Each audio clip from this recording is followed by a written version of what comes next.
Bienvenue sur Reset ton assiette, le podcast qui tous les jeudis déconstruit avec vous la diet culture et toutes les injonctions liées à notre apparence et à notre assiette. Je m'appelle Juliette, je suis thérapeute officiellement certifiée en alimentation intuitive et fondatrice de The Last Quiche, pour enfin ne plus être prise pour une quiche par la culture des régimes et redevenir la mangeuse intuitive, badass et apaisée qui sommeille en toi. Donc prends-toi ton petit thé, ton latte et let's go pour l'épisode du jour. Alors, bonjour à toutes, bienvenue sur le podcast Reset ton assiette. Alors aujourd'hui, je suis accompagnée de Gala. Salut Gala. Salut Juliette. Comment ça va aujourd'hui? Bah écoute, ça va plutôt pas mal. Et toi?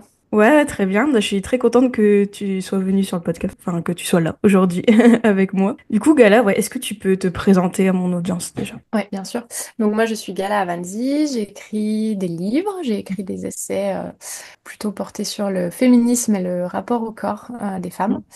Et puis, je suis aussi créatrice de contenu engagé. Donc j'ai créé notamment le média Sorcière ta mère, qui a un compte Instagram et une newsletter féministe qui déconstruit en gros les injonctions sexistes. Voilà. Ok. Et t'as commencé quand à faire tout ça, du coup de... C'est une bonne question. Je crois que Sorcière ta mère est née en 2018 ou en 2019? 2019, je crois. Ouais. Et Hmm. puis, mon premier essai est sorti en 2021. Ouais. Ok. Ouais, c'est vrai que moi, je t'ai connue grâce à Sortir ta mère, il me semble. Enfin, d'abord sur Ouais. les réseaux, tu vois, sur Insta, puis après, voilà, mais... Ah, en fait, j'existe sur les réseaux depuis plus longtemps que ça, mais je parlais d'autres choses. Je parlais plutôt d'écologie, de véganisme, etc. Ok. J'étais très engagée dans la cause animale avant. Et puis, j'ai un peu dérivé sur le, le féminisme et voilà. Et c'est vrai que Sorcière ta mère a pris beaucoup d'ampleur il y a quelques années. Donc, Et comment t'en es venue, du coup, justement, à aborder ces sujets, vu que tu disais qu'avant, voilà, tu parlais peut-être d'autres sujets. bah en fait, je pense que quand tu es un peu dans des sujets alternatifs, etc., en fait, c'est un peu j'allais dire un cercle vicieux, mais enfin, c'est pas péjoratif du tout, mais voilà, quand tu commences à toucher un peu à ces sujets-là, l'un entraîne l'autre, voilà, et c'est vrai que petit à petit, ouais, j'en suis venue du coup à parler de féminisme parce que c'était une oppression aussi et que bah, ça me touche parce que je suis une femme. Donc, Ouais. donc voilà. Et t'en as pris conscience comment, du coup, de cette oppression, d'ailleurs? Alors j'ai lu, je crois, si je me souviens bien, c'est parce que j'ai lu le livre Beauté fatale de Mona Chollet. Mhm. Et ça m'a vraiment ouvert les yeux, je me suis un peu pris une claque en lisant son essai. Ouais. Et ouais, je me suis complètement... Enfin après, voilà, j'ai acheté d'autres bouquins et j'étais là, Ouah, mais c'est incroyable. Pas dans Mhm. le sens du terme, c'est facile. Ouais, je crois que c'est par Mona Chollet que je suis tombée, que j'ai découvert en tout cas tout ça. Ouais, c'est vrai que moi aussi, Mona Chollet a été, enfin, j'en parle souvent sur le podcast, etc. Mais c'est vrai que ça a été un des points de départ, je dirais, moi aussi à ma prise de conscience, tu vois. Et je pense qu'il y a beaucoup de filles qui écoutent ce podcast qui est pareil. Du coup, en lisant Mona Chollet, Beauté fatale, c'est quand même, enfin, c'est vrai que c'est un livre qui met une claque quand on le lit, et surtout quand on découvre un peu plus tout ça et on se rend compte, en fait, de l'oppression de la culture des régimes, etc., quoi. Et puis de l'idéal de beauté, tout ça. Ah oui, il est incroyable ce livre. Ouais, vraiment très, très, très révélateur, très ouais, passionnant. S'il y en a qui ne l'ont pas encore lu, allez-y. Ouais, c'est clair. Ouais, c'est vrai que c'est une bonne reco. Ok. Et du coup, ouais, fort de ces lectures, tout ça, enfin, tu vois, de là à créer un média, de même créer des livres, parce qu'au final, enfin, t'as écrit déjà 2 livres, c'est ça? Un sur nos bras, trois livres. Ok. Et puis, j'ai écrit un livre sur le Nobra, un sur l'histoire de la poitrine Ok. à travers les siècles, les millénaires même. Enfin, la perception qu'on a de la poitrine. Et puis, ben, un sur, qui s'appelle Mon corps sans pression, sur les injonctions sur le corps de Mhm. manière générale. Ok. Et comment t'en es venu donc à créer, tu vois, même sortir ta mère, typiquement, et... Ouais. Ben alors en fait, moi, j'avais un blog il y a quelques années, quand c'était encore la mode des blogs. Ouais. Et donc c'est là où je parlais d'écologie, etc. Et en fait, à un moment donné, j'ai découvert le no-bras, donc le fait de ne pas porter de soutien-gorge. Mhm. Et puis j'en ai fait un ou deux articles, et en fait, ça a vraiment beaucoup plu. Ça a pris une ampleur enfin, je m'attendais pas trop à ça, tu vois. Ok. Et donc en fait, j'ai continué d'en parler, j'en ai parlé, j'en ai parlé, j'en ai parlé. Et en fait, à un moment donné, je me suis dit, mais c'est vraiment, enfin, je pense que je tiens un sujet parce que j'ai énormément de réactions. J'ai fait une vidéo pour Combini Ok. en décembre 2019 et elle a fait plus de 7 millions de vues. Ah ouais. Donc, ouais, ok, il y a vraiment un sujet en fait. Donc pareil, j'ai fait comment dire, j'ai fait un questionnaire, un Google Forms pour recueillir des témoignages de personnes donc qui faisaient du no bras. Et j'ai dû avoir 400 réponses en moins de 24 heures, quelque chose comme ça, 400 témoignages. Donc je me suis dit, ouais, ok, je pense que vraiment ça intéresse. Donc j'avais une agente à ce moment-là avec qui je travaillais, qui m'a cherché une maison d'édition en fait. Et voilà, Flammarion a répondu en une semaine, je crois. Ça a été, ça a été très très rapide et ils étaient hyper emballés.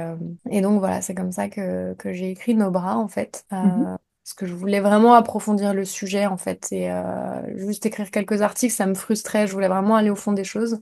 Ouais. Donc c'est comme ça que j'en suis arrivée à Nos bras. Et puis ensuite, bah, celui d'après, c'était un peu pour apporter une touche, ouais, plus historique au final, creuser un peu le côté historique, d'où viennent en fait toutes ces injonctions sur la poitrine, toute cette pression qu'on a sur la poitrine des femmes. Mhm. Et voilà, c'était super intéressant aussi de l'écrire.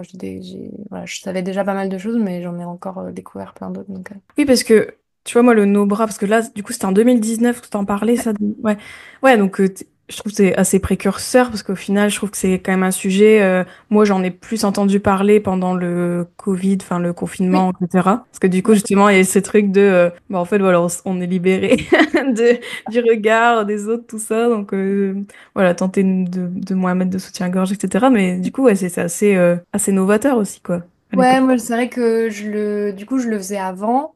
Ouais. Et ouais, c'est vrai que pendant le Covid, pendant le confinement, ça a été vraiment incroyable. Bah, il y a eu en plus une étude qui est sortie, je crois, à ce moment-là, sur Mhm. du no-bras, etc. Donc, qui a fait un peu scandale parce que je crois qu'à un moment donné, il comparait. Je crois que c'est dans cette étude-là qui disait qu'en gros, il y avait certaines personnes qui considéraient que ne pas porter de soutien-gorge, c'était se laisser aller, etc. Enfin, voilà. Donc, je crois que, je sais plus si je dis des bêtises ou pas, mais je crois que c'était dans cette étude-là. Ouais. Donc ouais, c'est vrai qu'il y a eu tout un engouement pour le no-bras à ce moment-là parce que bah en fait ouais, on se rend compte qu'on porte des soutiens-gorge juste pour le regard des autres et pas pour soi-même.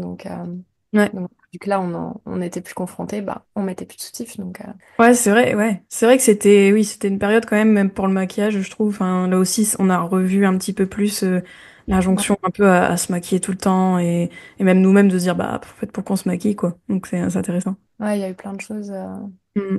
qui ont été ça a été une période très révélatrice, je pense, pour la pression qu'on met sur le corps des femmes, ouais, C'est sur vrai, la. ça. Et toi, d'ailleurs, le no-bras, tout ça, enfin, du coup, quand on en parlait, c'est parce que toi-même, tu le pratiquais, on va dire. Ouais, en fait, ça a été un peu. En fait, j'ai juste vu une vidéo sur YouTube qui n'existe plus aujourd'hui, c'est dommage. Ok. Je sais même plus qui c'est qui en parlait en fait et qui expliquait que elle portait plus de soutien-gorge parce que ça lui faisait mal, en fait. Mm. Ça lui faisait mal. Et moi, en fait, je me suis dit, mais c'est vrai que moi aussi, ça me fait mal, mais en fait, je m'étais jamais dit, bah oui, ça me fait mal, donc je vais enlever mon soutif. Ça m'était même pas venu à l'esprit, en fait. Et du coup, bah, j'ai essayé d'enlever mon soutien-gorge et bah ouais, j'avais plus mal. C'était quand même vraiment cool. Ouais. Donc, la première raison pour laquelle j'ai arrêté de porter des soutiens-gorge, c'était pour le fait d'avoir mal. Mais après, en fait, je me suis rendu compte petit à petit que ça me libérait de mes Ah ouais. complexes, parce que en fait, t'as plus quand tes seins sont emprisonnés dans leur soutien-gorge, en fait, ils sont bien ronds, bien fermes. Enfin, moi, pour ma part, c'est parce qu'ils sont pas assez gros, la raison pour laquelle je complexais. Mhm. Euh, et donc, tu peux les rendre plus gros. En plus, maintenant, t'as les push-ups, etc., qui font que tu peux vraiment avoir la poitrine que tu veux, quoi. Quand tes seins sont dans le soutif, ils correspondent complètement aux normes, tu vois, de beauté, enfin, voilà, de ce que la société attend de tes seins, quoi. Ouais. Et en fait, bah, le problème, c'est que toi, quand le soir, tu retires ton soutien-gorge avant d'aller te coucher, bah, tu vois la comparaison et en fait, t'es tout le temps en train de dire, ah bah oui, ils sont vraiment, oui, ils sont trop petits, ils sont, je sais pas moi, enfin, ils tombent, voilà, il y a des vergetures, il y a plein de raisons pour lesquelles ils peuvent ne pas correspondre aux normes de beauté. Et donc, en fait, t'as tout le temps cet effet de comparaison et c'est ça, moi, qui me mettait mal, en fait. C'est vraiment ça qui me mettait mal, comme avec le maquillage, au final, où tu te maquilles et quand tu te démaquilles, t'es là, ah, mais en fait, je suis blanche, j'ai des boutons, j'ai des cernes, machin. Alors qu'en fait, quand tu te maquilles plus, bah, t'es juste toi-même, quoi. Tu vois. Ouais. Et ce qui était assez frappant aussi, c'est que je me souviens tu vois, quand je passais devant mon miroir de profil, en Ouais. fait, au début, j'avais du mal à voir, du coup, ma silhouette. En fait, ça te change la silhouette, hein, depuis porter de soutien-gorge. Mhm. Et ça m'a pris un peu de temps pour pour Mhm. m'habituer. Et donc, le fait de plus avoir cette comparaison permanente, ça m'a vraiment ouais, libérée. Et voilà, une fois qu'on s'est habitué, ça prend un peu de temps, hein. Ça prend un peu de temps. Ouais. Ça m'a pris quelques semaines, voire mois. Et ben après, c'était vraiment cool, quoi. Mm. Ouais, ouais, ouais. Non, mais je te rejoins aussi parce que, enfin, moi-même, tu vois, le no-bras, du coup, je sais plus quand j'ai découvert ça, bah, peut-être plus vers le Covid, enfin, confinement, etc. Mais c'est vrai que moi, quand je me souviens de mon histoire un peu avec le soutien-gorge, genre, je mettais tout le temps, je mettais des trucs push-up et tout parce que justement, j'aimais bien l'effet, forcément, tu vois, c'est plus Mm. valorisant, nanana. Et c'est vrai que, quand je me suis rendu compte, pareil, bah, ouais, voilà, ça comprime quand même ta poitrine, puis t'as raison, c'est une image un peu fantasmée de soi au final tu vois, qui est créée par ces outils-là. Tiens, même le maquillage, c'est pareil. Moi, je trouve que c'est la même réflexion parce que c'est, comme tu dis, c'est un peu la comparaison avec bah, la toi un peu véritable, on va dire, et cette personne-là. Et du coup, tu complexes plus, je trouve. Enfin, moi, limite, je complexe moins maintenant, on va dire, que je fais plus de nos bras ou je mets des brassières maintenant, je mets plus trop de soutien-gorge, en fait, je mets rarement des soutiens-gorge, sauf ça certaines tenues justement pour une question de silhouette entre guillemets, genre redistribution, tu vois, des fois ça peut ça c'est bizarre mais bon là des fois je sais pas, je trouve que c'est histoire que ça fit mieux, on va dire, mais sinon et encore ça c'est un truc peut-être aussi à déconstruire, mais du coup c'est voilà, enfin d'avoir cette démarche là, je trouve que ça m'a aussi libérée de cette image que j'avais de moi voilà, un peu trop standardisé, on va dire, Mm. et finalement fermé plus qu'autre chose, Ouais. quoi. Bah après, tu vois, c'est ok aussi quand tu disais que là, de temps en temps, t'emportais, ou même, tu vois, se maquiller de temps en temps, enfin, y Ouais. a aucun souci, je le comprends. Mais en fait, moi, le problème, c'est quand ça devient quelque chose qui finalement te fait complexer, tu vois. Ouais, Et après, il y a plein de meufs qui vont se maquiller, qui vont faire des super beaux maquillages et tout, qui vont prendre du plaisir à se maquiller. Ou ouais. bien, comme tu disais, voilà, t'as des tenues, ça rend mieux, enfin voilà. Mais c'est ok, il y a aucun problème. Enfin voilà, moi, ce que je dénonce, en fait, c'est vraiment quand ça nous met mal, quoi. Ouais, bien sûr, c'est ça. Ouais, exactement. Puis que ça devient un automatisme et on sait même plus, c'est même plus pour nous faire plaisir, tu vois. Je Ouais. trouve que dans le maquillage, c'est bien, tu vois, j'aime bien le maquillage, moi aussi j'aime bien me maquiller. Et puis tu vois, surtout avant, je trouve que je faisais plus de créativité, enfin j'avais plus de créativité niveau maquillage. Là, je pense peut-être en grandissant ou j'en sais rien. Je me suis un peu éloignée de ça, mais j'aimais bien justement le côté créatif du maquillage qui est une sorte de peinture un peu sur soi, quoi, si on veut. Ah ouais. Mm. Un peu cette idée-là de couleur, de texture qui est très sympa. Mais bref, mais maintenant, je trouve que, en fait, c'est ça, c'est, maintenant, je me maquille, pas forcément en mode camouflage, comme je pouvais le faire quand j'étais plus jeune, parce Ouais. que je supportais pas ma peau naturelle, ou j'avais l'impression que tout le monde regardait mes pores, nanana. Et je trouve que le fait de plus me maquiller, ou du moins moins me maquiller et choisir les moments où je me maquille, bah, ça me permet voilà, d'accepter ma peau naturelle, et je trouve que oui, du coup, ça, il y a un côté libérateur, et puis on reprend le pouvoir un peu sur ce truc-là, c'est moins une injonction de OK, faut que je sorte à 100% maquillée tout le temps. Là, je choisis et c'est plus intentionnel et du coup, ça me va mieux, quoi. Mm. Ouais, en fait, c'est ça, c'est exactement ça. Tu vois, moi, à une époque, j'étais incapable de sortir sans trait d'eyeliner, quoi. C'est ça. Maintenant, enfin, je sais même pas si j'en ai encore un, tu vois. Enfin, Ouais, voilà, et c'est vraiment ce truc, c'est le côté obligation, quoi. Voilà, je peux pas ouais. sortir sans maquiller, je peux pas sortir sans soutien-gorge, je peux pas. Ouais, non, moi, ça m'a gavé. Au bout d'un moment, j'en ai eu marre et Mhm. c'est pour ça que j'ai voulu me libérer de tout ça. Après, ça prend du temps, c'est pas Ouais. facile, il faut y aller par étapes. C'est pas du jour au lendemain, on retire son soutif. C'est pas forcément pour tout le monde non plus. Il y a des personnes pour qui ça fonctionnera pas parce qu'elles ont une poitrine plus sensible qu'une autre. Les grosses poitrines peuvent le faire, c'est pas un problème. J'ai reçu je pense, depuis toutes ces années, des milliers de témoignages de femmes avec des seins énormes qui font du no-bras. Mais voilà, il y en a qui ont peut-être des poitrines plus sensibles que d'autres et qui n'y arriveront pas, ou alors elles y arriveront, mais au bout d'un an, par exemple, tu vois. Donc, faut aussi être un peu patiente, voilà. Et c'est comme le maquillage. Moi, j'y suis allée par étapes. J'ai commencé par enlever le trait de liner, ou alors commencer par enlever le mascara, ensuite le trait de liner, ensuite l'anti-cerne. Enfin, voilà, tu vois. Faut pas. Enfin, il y a des personnes qui y arrivent du jour au lendemain. Pour d'autres, c'est plus difficile. Franchement, se déconstruire, c'est extrêmement long. Voilà. Puis il y a des moments là, en ce moment, par exemple. Moi, j'ai un bébé de 7 mois, je dors pas. J'ai des cernes de ouf. J'étais un peu, franchement, là, en ce moment, je suis un peu tentée de remettre de l'anti-cerne et tout, mais en fait, j'ai pas vraiment le temps, j'ai la flemme. Mais c'est vrai que, ouais, en ce moment, je m'aime pas. Et c'est ok aussi, tu vois, il y a des périodes où on n'est plus, voilà, on n'est pas forcément toujours obligé de s'aimer et ça prend du temps. Mhm. C'est aléatoire, ça varie aussi, tu sais, même en fonction de ton cycle, tu vois. C'est Il y a vrai. des périodes, tu vois, je pense par exemple quand t'es en SPM, t'as peut-être pas, t'es un peu moins bien dans ta peau et tout, bah peut-être que c'est ces moments-là où il faut te maquiller et il faut mettre un soutif parce que t'es plus à l'aise comme ça, tu vois. Ouais. Donc, Mhm. faut t'écouter en fait. Puis il n'y a pas de règles, quoi. Enfin, c'est vraiment Ouais, chaque c'est ça. fait comme elle veut et puis voilà, quoi. Il n'y a pas de Oui, pression. oui, c'est ça, parce que après ça peut devenir aussi une injonction supplémentaire qu'on peut se mettre, et puis on peut Ouais. culpabiliser limite de ah bah tiens aujourd'hui je me suis maquillée, j'en sais rien, j'ai pas supporté ma peau, tu vois, ou genre ou je sais pas quoi, ou je me suis pas supportée, donc tu vois. Ouais, moi je sais que on m'a accusée Ouais. de forme, mais tu vois, dire, ah, mais c'est une nouvelle injonction, le no bra, nanana. Je fais, mais pas du tout, pas du tout, oh là là, non, alors vraiment pas. Et c'est un peu le travers du body positive aussi, du mouvement body positive, où faut absolument s'aimer, tu sais. En Ouais. fait, mais tu peux pas t'aimer tous les jours, c'est pas possible, quoi. Enfin, Ouais, ouais. Puis même au-delà de l'amour, je trouve qu'on n'est pas obligé de s'aimer même de base. Enfin, tu vois, je trouve que mm, déjà d'être dans un, peut-être être plus neutre avec soi-même et pas mm, forcément chercher l'amour, mais juste se dire, bah voilà, moi je tolère. Tu vois, il y a une sorte de tolérance, slash acceptation qui après peut muter vers de l'amour si besoin, mais ou si voilà, si c'est le cas, mais voilà, qui est plus trop ce truc de forcément aimer son apparence, parce que bah voilà, quoi, on peut aussi ne pas l'aimer, c'est ok, quoi. mais c'est clair. Non, non, enfin voilà, on peut pas toujours être dans l'acceptation et tout, c'est pas évident, enfin. Ouais, ouais, c'est clair. Donc oui, c'est sûr que c'est mieux si tu t'aimes tout le temps et tout. Enfin, c'est mieux. J'en sais rien, mais Hmm. ça doit être agréable, je Ouais. pense. Enfin, en tout cas, moi, c'est pas du tout mon cas Ouais, bah ouais. et c'est pas grave en fait. Maintenant, j'arrête aussi ces trucs de ouais, faut absolument que je m'aime. Non. Ouais, c'est ça. Ouais, parce qu'après, ça devient un idéal un peu trop, tu vois, de relation à soi, hyper positive, Ouais, nanana, alors que tu dis non, mais en vrai, les gars, si on ouais. peut être honnête 2 secondes, tu vois, puis c'est Ah, pas puis grave, quoi. ça devient des trucs un peu toxiques, tu vois. Ouais. Tu sais, ça me fait un peu penser au truc de se dire oui, il faut d'abord que tu t'aimes pour que les autres puissent t'aimer, machin et tout. Non, en fait, enfin, non, ça marche pas comme ça. Enfin, voilà. Puis Hmm. c'est pas facile en fait. C'est vraiment pas facile. Et surtout en tant que femme, franchement, mais on est bombardé d'injonctions de tous les côtés, que ce soit dans les pubs, les réflexions qu'on peut recevoir même de nos amis, de notre famille. Enfin, c'est hyper dur, donc Mhm.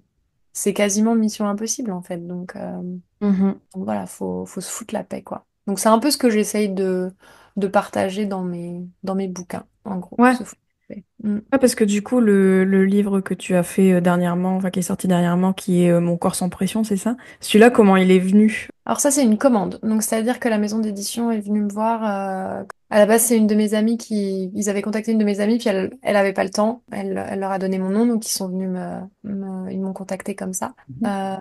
Donc ils montaient en fait une collection avec avec Simone Media. Ouais, c'est ça. Et donc voilà, donc ils m'ont dit, bah, ce serait cool si tu pouvais écrire le livre sur celui sur le corps. C'est pas comme avec Nos bras, où Nos bras, Alors j'ai travaillé avec mon éditrice, hein, évidemment, c'est un boulot d'équipe, hein.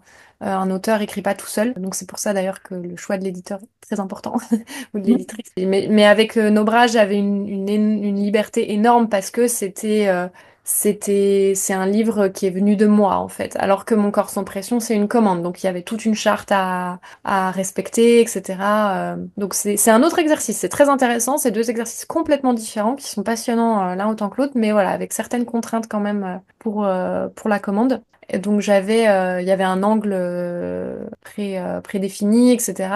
Mais après, ça me correspondait parce que sinon, je n'aurais évidemment pas accepté d'écrire un bouquin. C'est déjà tellement compliqué d'écrire des livres. Donc voilà, c'est pas un sujet qui est venu de moi, mais par contre c'est un sujet qui m'appelait énormément, qui m'a énormément appelé. Enfin voilà, ça me correspondait complètement d'écrire ce bouquin.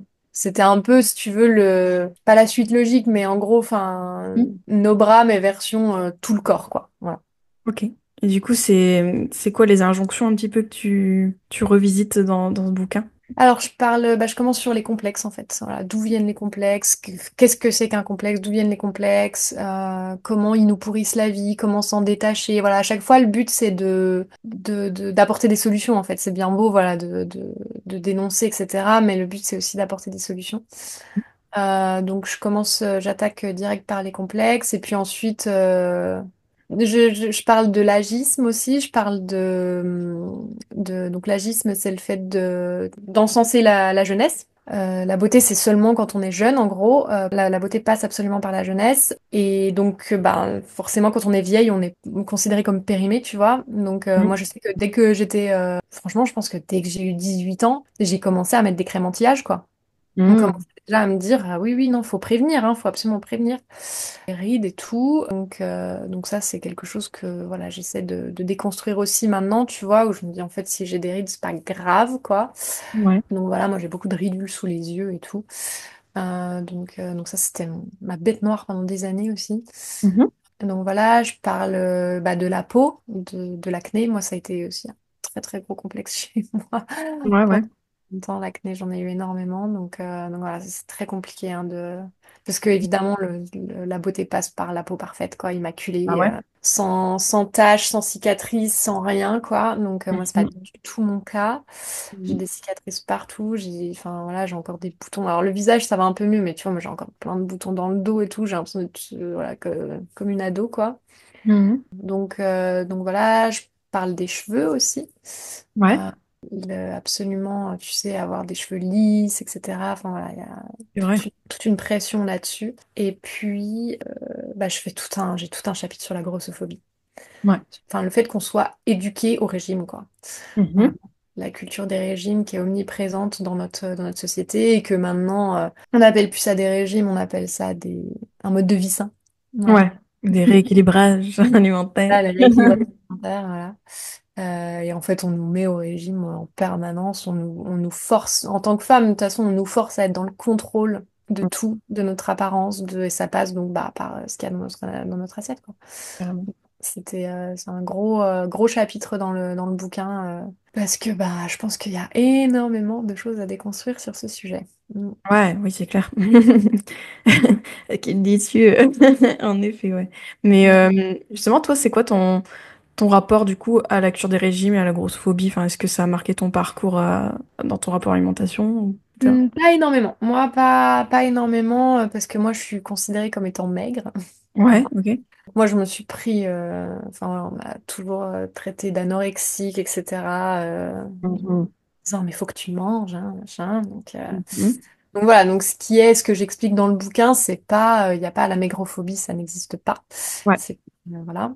Ça n'a pas été facile, hein, toujours, de me faire traiter d'anorexique, c'était pas. Mais je me dis, mais heureusement que je l'étais pas, franchement, parce que sinon, mais. Enfin, les gens, je trouve, que les gens sont débiles, en fait. Enfin, vraiment. J'en viens quand même souvent à cette conclusion.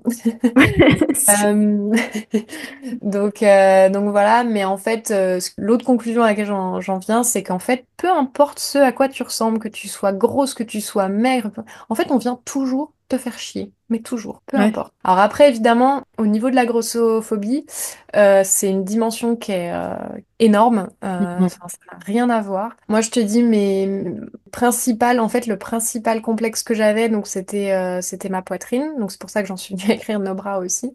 Mhm. Et en fait, moi, je pouvais pas y faire grand-chose avec la nourriture, tu vois. J'ai pas eu un rapport à la nourriture où fallait que je me prive. J'ai pas été dans la privation, etc. Mhm. J'ai eu, à un moment donné, j'ai dû faire tu sais, les régimes où ils te gavent de protéines parce que on te considère comme étant trop maigre, quoi. Donc voilà, c'est le seul truc que j'ai dû faire. Et pareil, enfin, maintenant, quand je regarde, je reviens un peu en arrière, je me dis, mais d'où, en fait, tu vois, enfin. Mhm. Il y avait pas lieu de faire ça en fait. Enfin, C'était qui t'a... Enfin, un qui... nutritionniste. Un Ah, ok. nutritionniste.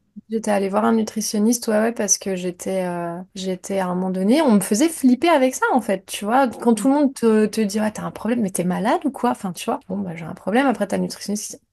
Ouais, quand même, hein. Voilà, donc il te donne un régime hyper protéiné qui est c'est pas bon, quoi, tu vois. Enfin, donc voilà, mais j'ai eu la chance que ça n'ait pas d'incidence, ça m'a pas développé de troubles du comportement alimentaire. Ça m'en a pas provoqué, heureusement, parce que franchement, Mhm.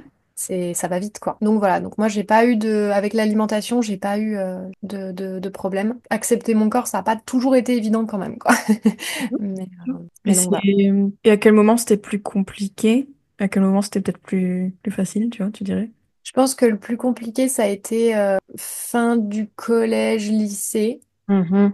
Je pense que c'était là où ouais, Bah en plus, tu vois, j'avais plein de boutons, non franchement, j'étais pas jolie quoi. Vraiment, c'était pas voilà. Ouais, Je ressemblais pas à grand-chose, tu vois, j'étais toute queuse, toute enfin voilà, on me traitait de sac d'os, machin, donc avec mes boutons, j'avais pas de forme, tu vois. Il y a ce truc aussi, tu vois, les femmes, faut qu'elles aient des formes. c'est vrai. Faut quand même enfin mais alors faut qu'elles aient des formes mais pas trop, hein. Ouais, puis bien placé. Si. Et bien placé. Il faut vraiment que ce soit, c'est toujours très sous contrôle, quoi. Ouais, c'est vrai. Donc Mm. comme d'hab, tout est sous contrôle. Donc c'est vrai que moi je correspondais pas à la norme non plus. J'allais à l'inverse, voilà, mais je correspondais quand même pas à la norme. Mais voilà, comme je disais, je suis pas en train de dire que c'est aussi problématique que la grossophobie, loin de là, Oui. mais parce que malgré tout, j'étais quand même, ouais, je subissais pas tous les travers que les personnes grosses peuvent rencontrer, quoi, Ouais, clairement. puis la grosse phobie, c'est systémique, quoi, c'est partout, donc Complètement. Ouais, ouais. c'est Complètement. différent, mais oui. C'est vrai que, tu vois, tu te dis, en fait, t'attends des meufs qu'elles soient minces. Mhm. Quand elles le sont, en fait, ça va jamais, quoi. Moi, c'est vraiment ça Ouais, ouais. qui m'énerve, quoi. C'est qu'en fait, ça va jamais. Peu importe ce à quoi tu ressembles au final, c'est jamais suffisant. Donc, en fait, il y Non. a un moment, c'est pour ça que je me suis détachée de tout ça. Je me suis dit, oula, ça m'intéresse plus. Et Ouais. en fait, ceux qui veulent me faire des réflexions sur mon corps, parce qu'on m'en fait énormément, hein. Alors, je sais pas pourquoi, mais c'est vrai on se permet de faire énormément de réflexions sur mon corps. Ça me gave un peu. Genre, actuellement, tu dirais? Un petit peu moins maintenant, mais il y a encore pas longtemps, il y a encore 2 3 ans, ouais, on va me dire, Mm. ouais, t'as un corps d'enfant, machin, petit truc, Ah mais. ouais, ok. Donc, tu vois, à la limite, en fait, je pense que c'est ce côté où, ouais, j'ai pas assez de courbes, donc je vais pas être assez sexy, tu vois. Je pense que c'est Mhm. toujours ce rapport-là à la sexualisation du corps, en fait, où Ouais, du coup, t'es pas pas sexy. fuckable, quoi, comme on dit. Ouais, c'est ça, enfin, et c'est vrai que bon, ouais, on me reprochait beaucoup ça, quoi. Où, Ouais, moi je comprends. ça passait souvent par la poitrine, quoi. Ouais, de toute façon, t'as pas de sein, ça n'a aucun intérêt. Ouais, bah oui, c'est ça.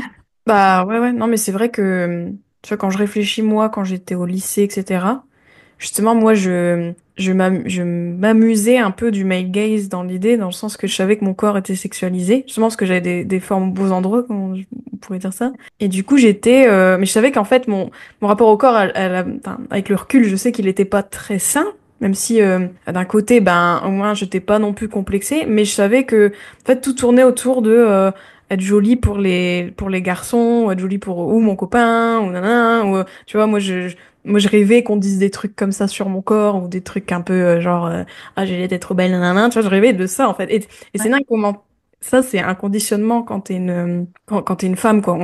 On te dit, bah voilà, il faut que tu recherches ce regard masculin-là, cette approbation des autres, tu vois. Et puis t'es sans cesse addict un peu à la validation extérieure, et ça, c'est pas évident, tu vois, parce que tu développes une sorte de people pleaser, mais d'apparence, quoi, déjà, sur ton apparence. Mais après, aussi au-delà, bah, sur d'autres choses, quoi. Et ça, c'est vraiment, je trouve, comment les femmes, on est socialisées et éduquées, quoi. Ah, mais complètement, en fait, on t'apprend dès que t'es toute petite, je pense, dès que t'as 8 10 ans même, qu'en fait, tu vas devoir exister, que t'as de la valeur que à travers le regard des hommes, et le regard des hommes est sexualisant. C'est ça. Donc, il y a qu'à voir de toute façon les Barbies. On te fait jouer avec des Barbies, c'est des normes esthétiques qui n'existent pas en fait. C'est Ouais. pas humain, tu vois. Ouais, bah oui. Déjà, enfin, un truc, elles n'ont pas de tétons, tu vois, par exemple. Mm. Donc, voilà, elles ont une taille enfin, c'est pas possible. Il n'y a pas d'organes là-dedans, tu vois. Donc voilà.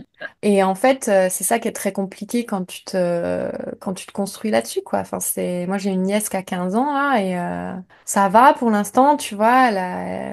Elle lit, je crois qu'elle l'a lu, Mon corps sans pression, ouais. Et voilà, c'est souvent à elle que je pense quand, quand j'écris.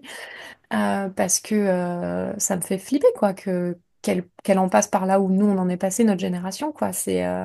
On était déjà sexualisés à outrance, nous, mais alors maintenant, tu vois, avec Internet et tout, c'est encore pire. Enfin, Oui.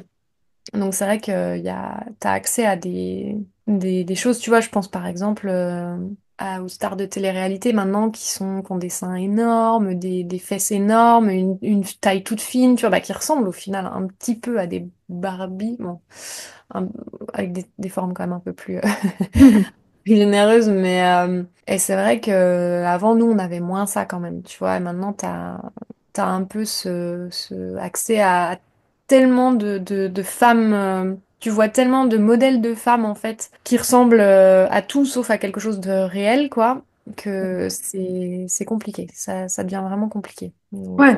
Oui, de toute façon, tu vois, on parle d'idéal de beauté pour une raison. Je trouve que c'est un idéal, c'est limite impossible à atteindre en fait. Et c'est ça qui fait que aussi c'est une oppression parce que à chaque fois on a ce truc-là de ah bah tiens alors et puis et ça rejoint ce que tu disais, le côté qu'on perd sur tous les tableaux au final. Quand t'es une femme, il y a jamais un moment où ça va. Un coup tu vas maigrir, on va te dire ouais mais bon attention ta peau elle est pas comme ça, elle est trop flat, c'est de la cellulite ou je sais rien. Tu vois, un coup on va te dire bah non mais ok peut-être je sais pas, peut-être tu fais du sport, mais en fait, t'es pas assez musclé comme ça. Enfin, tu vois, enfin, en fait, il y a toujours un truc. Et ça, c'est vrai que quand on s'en rend compte, je trouve que c'est libérateur parce qu'on se dit, mais en fait, c'est un cercle vicieux, c'est un truc sans fin, en fait, si tu veux. ouais, et en fait, tu te rends compte que c'est pas ta faute. Parce que t'as vraiment ce truc, en fait, de dire, bah, comme tu disais, voilà, un idéal de beauté, en fait, c'est pas, on peut pas l'atteindre. Ça Mhm. n'existe. C'est un idéal. Ça existe pas forcément. C'est quelque chose, normalement, qui est censé être un peu abstrait, quoi. Ouais. Et en fait, toi, tu vas tout faire pour essayer de l'atteindre, mais c'est des normes qui sont complètement irréalistes. Mhm.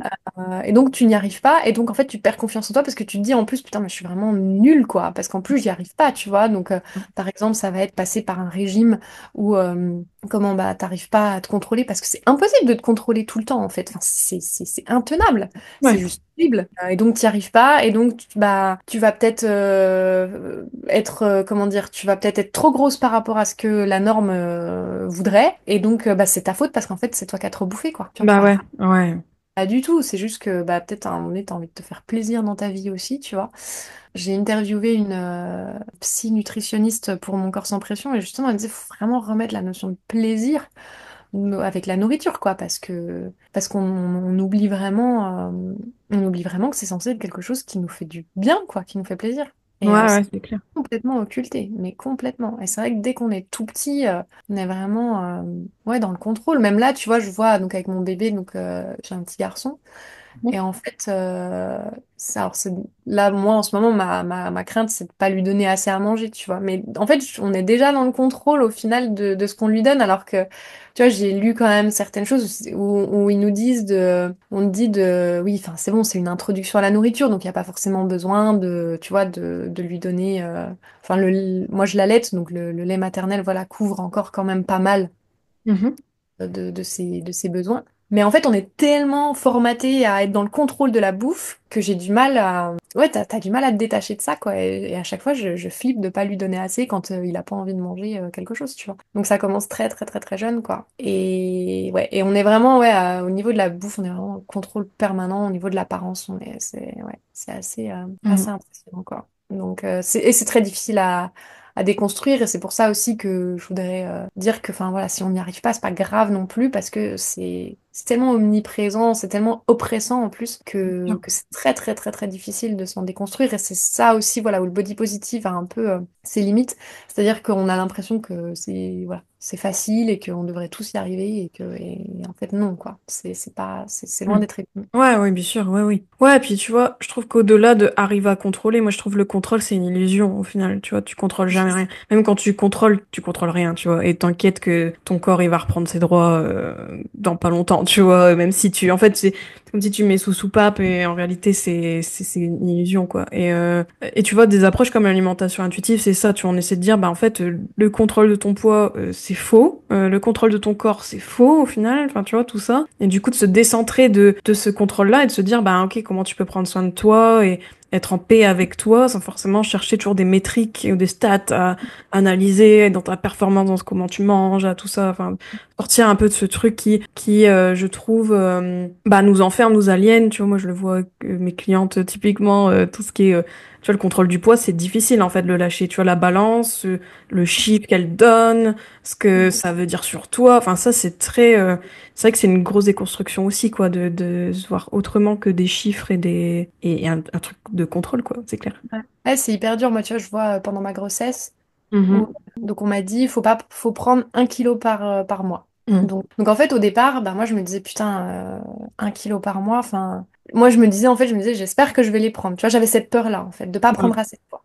Et Ok. donc, que mon bébé soit pas en bonne santé parce que je prenais pas assez de poids. J'avais Mm. vraiment cette peur-là. Au final, écoute, si je te dis pas de bêtises, je crois que j'ai pris 15 kilos pendant ma grossesse. Ouais.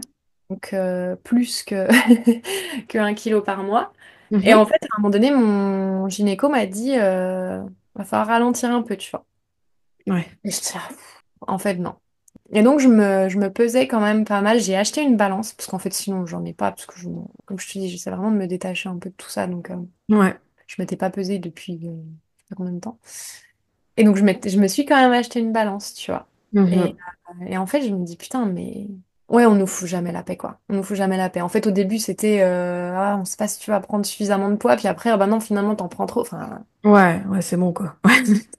donc, Ouais, puis je trouve que c'est culpabilisant aussi, parce que au final, là, ils te disent, enfin, ils te font comprendre un petit peu que c'est parce que c'est la santé de ton bébé qui est en jeu, mm, tu vois, dans l'idée du poids, et je trouve ça, tu vois, tu vois, enfin, c'est, je veux dire, si ton corps il prend, c'est qu'il y en a besoin, tu vois, le corps il sait mieux que des gars en blouse blanche qui te connaissent pas, ouais. et tu vois, ils sont pas experts de ton corps, c'est toi l'expert. Ouais. Et tu vois, au final, j'aurais jamais de... Comment dire, je saurais pas, mais donc quand mon fils est né, c'était un petit poids. Ouais. Et donc, en fait, on pensait tous qu'il allait être énorme, vu que j'ai pris 15 kilos. Tu vois, j'avais un bide, mais j'étais... Ouais. Et au final, je me dis, mais heureusement que je me suis quand même écoutée à manger, parce que je bouffais, mais tout le temps.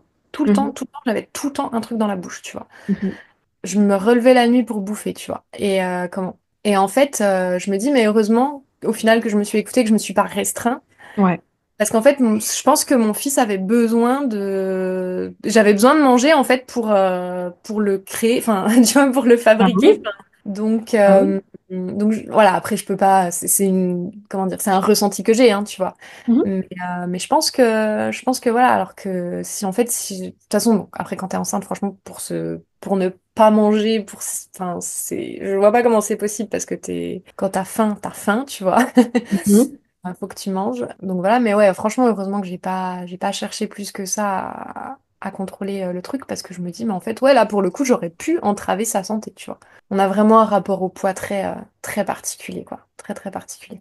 Ouais, bah forcément, hein, t'as la grosse fouille médicale aussi qui est là et qui plane toujours, quoi. Mais surtout quand t'es enceinte, forcément ça te rattrape, quoi. Même quand tu veux pas souscrire à ces trucs-là, on va quand même te dire des trucs, quoi. Mm.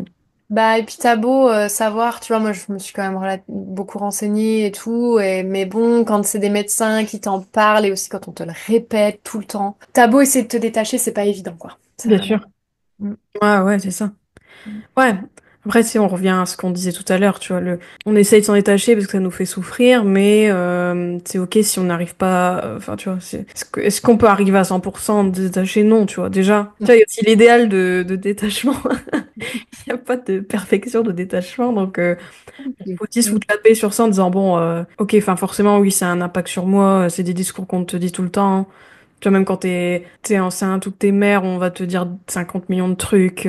Puis forcément, c'est compliqué de dire non, mais c'est bon, je mets de ma barque et je fais tout pour mon bébé, je sais mieux, nanana. Ok, mais tu vois, sur le papier, tu peux te dire ça, mais dans la pratique, bah, c'est sûr que ta mère qui va te faire une remarque sur comment tu nourris ton bébé ou je sais pas quoi, bien sûr, tu vas le prendre perso. Enfin, tu vois, je trouve que Forcément, oui, oui, oui. Non, non. forcément, quoi. En plus, tu sais, c'est quelque chose de nouveau. Oui. Donc, t'es complètement paumé, hein. Enfin, franchement, Mhm. enfin, t'y connais rien.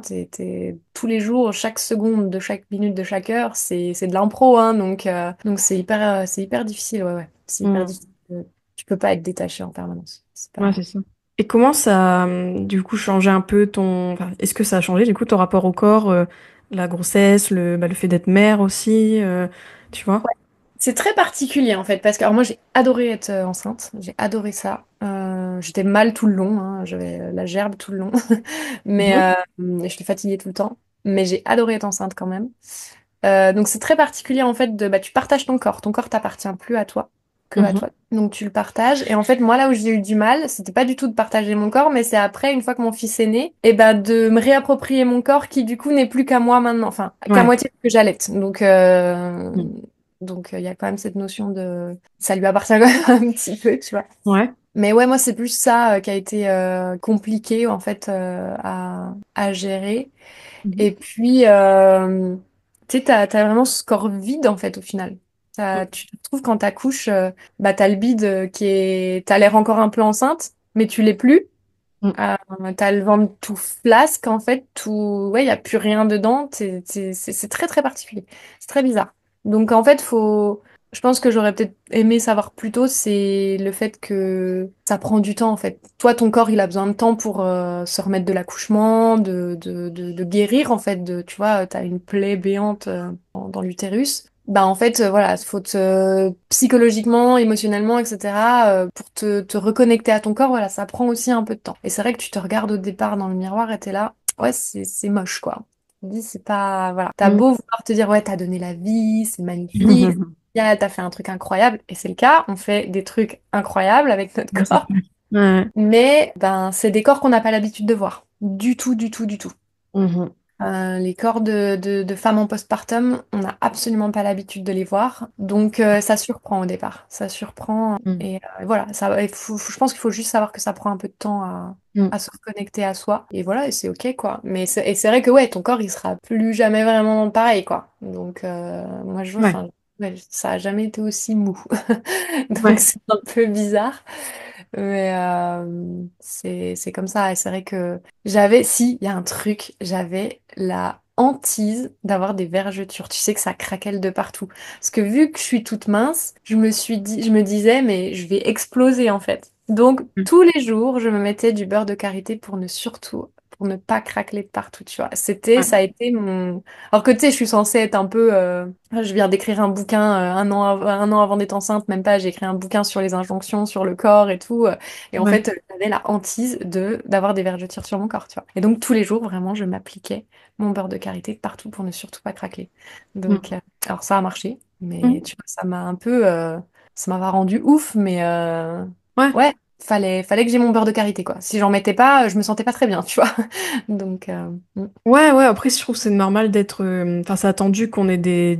Pas des dissonances, mais tu vois, il y a un peu des contradictions, des paradoxes aussi, des trucs comme ça, tu vois. Et puis aussi par rapport à son histoire, tu vois, si toi, la peau, ça a été quand même un complexe, tu vois, par rapport aux cicatrices et tout, enfin, c'est bête, mais tu vois, t'as aussi ce truc-là de. Tu vois, moi, typiquement, j'ai un peu le même truc, parce que moi, en plus, enfin, niveau cicatrices de boutons, etc., moi, je marque hyper vite parce que j'ai une ouais, peau pareil. ouverte, tu vois. Et j'avoue que moi, c'est ce genre de truc, tu vois, dès que j'ai un bouton et je sais que ça va faire une marque, bah, je vais mettre, vas-y, je vais mettre la crème cicatrisante et tout, et vas-y, que je vais essayer de le faire tous les jours, tu vois. Alors, Ouais, je peux me dire, bah, je m'en fous, nanana, de la marque. Bah, non, en fait, ça me saoule parce que, tu vois, il y a un peu ce truc-là, et c'est parce que, voilà, j'ai cette histoire-là avec la peau, très particulière aussi. Donc, du coup, enfin, tu vois, moi, je trouve qu'on peut aussi se foutre la pression, enfin, justement, ne plus se foutre la pression par rapport à ça, se foutre un peu la paix et se dire, bah, c'est ok, en fait, des fois, de pas vouloir, tu vois, genre, ouais, mettre sa crème, mettre son truc, Mm. bah, et quoi, c'est d'avoir un minimum. En fait, je trouve qu'il y a aussi ce truc-là, et peut-être c'est pas après de ce que tu me dis, vu que, en plus, qu'en pleine grossesse, t'as ce côté que ton corps, il t'appartient plus trop. Enfin, tu vois, enfin, tu vois, tu contrôles pas ouais, grand-chose de ce qui se passe.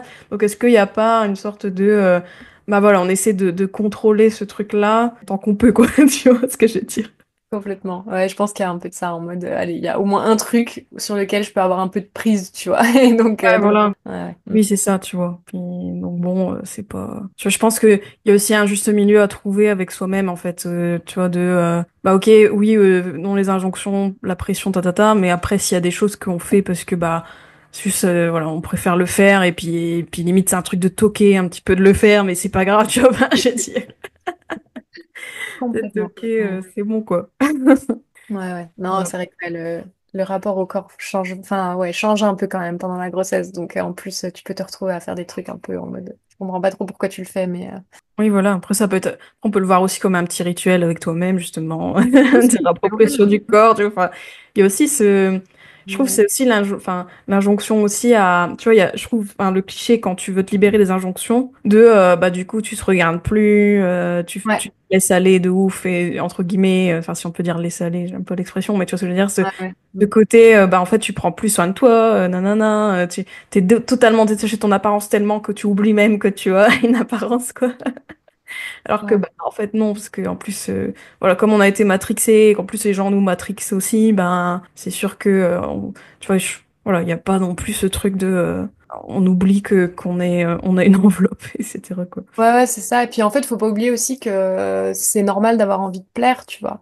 Ouais, Euh, on a le droit d'avoir envie de plaire. Enfin, c'est humain, c'est totalement normal, quoi. Encore une fois, le problème, c'est les proportions que ça prend, tu vois. exactement. Mais en soi, avoir envie de plaire, complètement normal. Donc, Oui, c'est ça.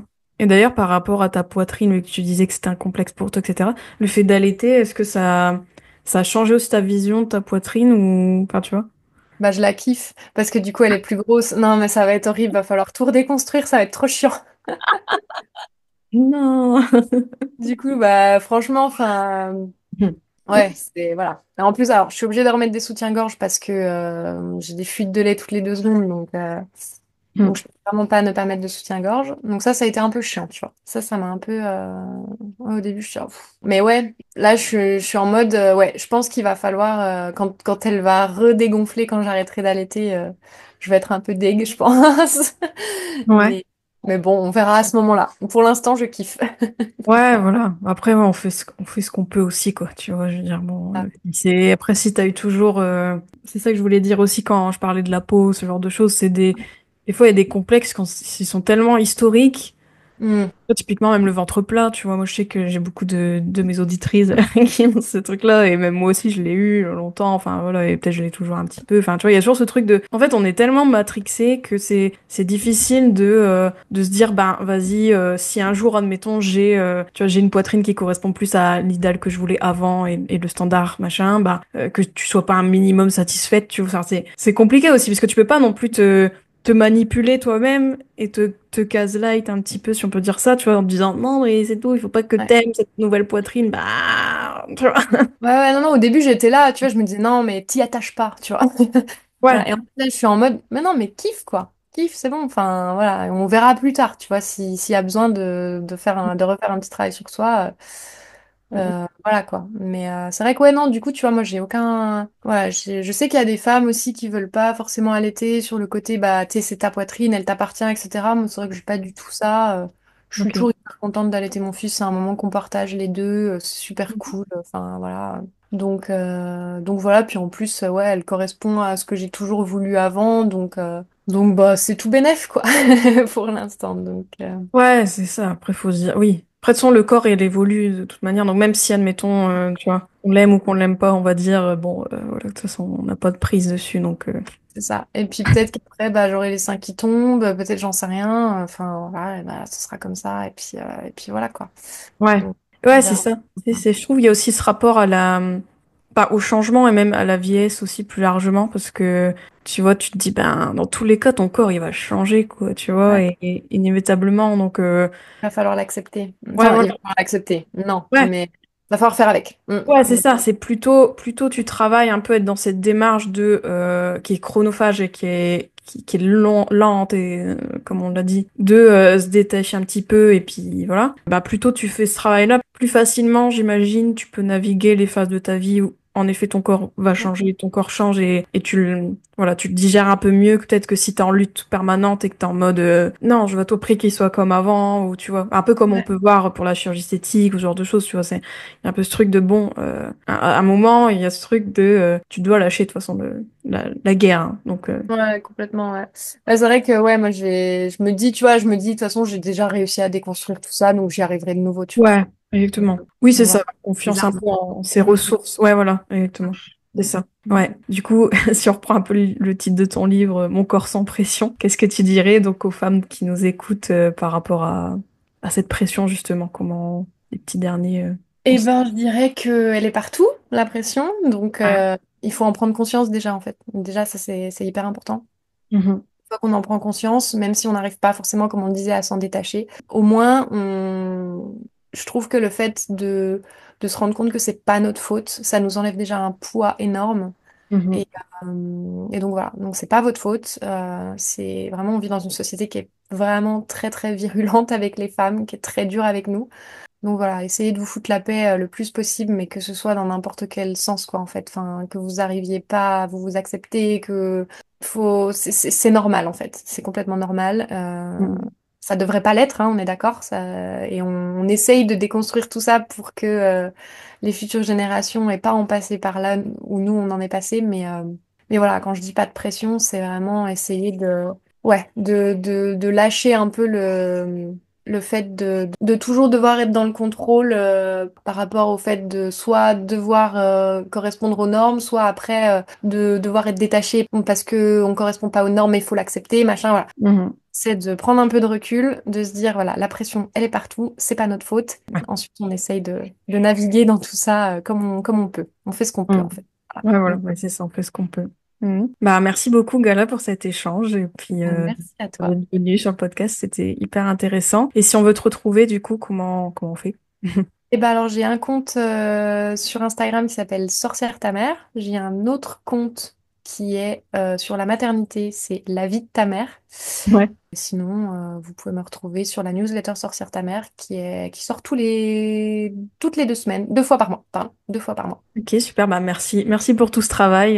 Et encore merci d'être venu. Et à bientôt, j'espère, alors, Gala. Et ben, avec plaisir, merci à toi. Et voilà, c'est la fin de cet épisode. N'oublie pas, si tu as besoin de moi pour t'aider à redevenir mangeuse intuitive, tu peux retrouver tous mes accompagnements sur mon site thelaskish.fr, mais aussi plein de ressources gratuites. Entre 2 épisodes, tu peux me retrouver sur mon compte Instagram, @thelaskish, sur ma chaîne YouTube et même sur LinkedIn. Si le podcast te plaît, mets-moi 5 étoiles sur ta plateforme d'écoute et laisse un petit commentaire. Et bien sûr, parle-en autour de toi pour aider d'autres femmes à faire leur propre reset. À bientôt!